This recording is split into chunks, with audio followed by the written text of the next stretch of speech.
here. Woman in the second row. Thank you, First Minister. Fiona Hill from the Brookings Institution. You've spoken really eloquently on so many issues here, and I think there's one area where people are really looking to Scotland within the United Kingdom, here and internationally, which is on this very issue that you expressed about being an open economy, an open society, and a country that's trying to play a very responsible role in governance, and especially in conflict. I mean, as you well know, there's a lot of scrutiny on Scotland now about this very question that you raised about Scotland being a nation and not just a region.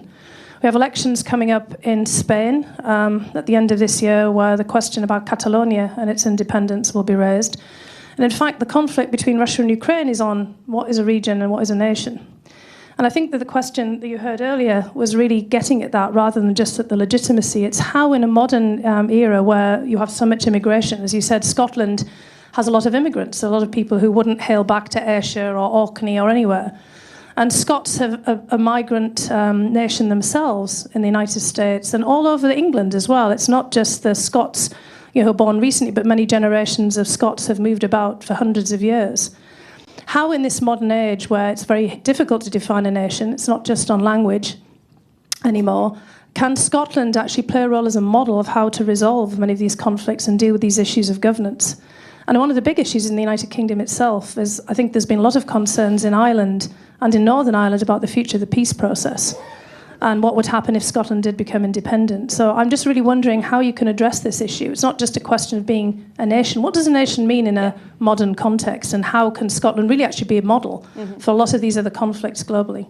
Yeah, I think that's a very, very good question. And the contribution Scotland can make in the area you're talking about here is not to intervene or start to express opinions about whether Catalonia should be independent or not, but it should lead by example in how we conduct these debates and how we seek to settle and resolve them, as we did in the independence referendum last year. I mean, to get to the heart of your question, what is a nation in the modern world? Well, Scotland's in the happy position of its territory not being disputed. The borders of Scotland, the nation, are well understood and well settled and agreed without any real dispute. So the territorial limits of the nation of Scotland are understood. But of course, what is a nation is a more complex question. And this is where Scottish nationalism, if I can use that term, which is often a pejorative term with negative connotations, it's where Scottish nationalism offers a positive role model for the rest of the world. Because